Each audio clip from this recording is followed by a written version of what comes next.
In a sunlit kitchen, a smart fridge critiques the breakfast choices of its human occupants with icy wit.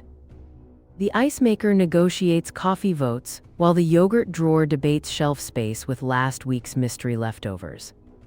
When a sandwich disappears, the fridge sighs and blames the sofa cushions for leaky crumbs and dramatic alibi. The owner drops a reminder note and the fridge replies with a silent beep that sounds suspiciously like a shrug.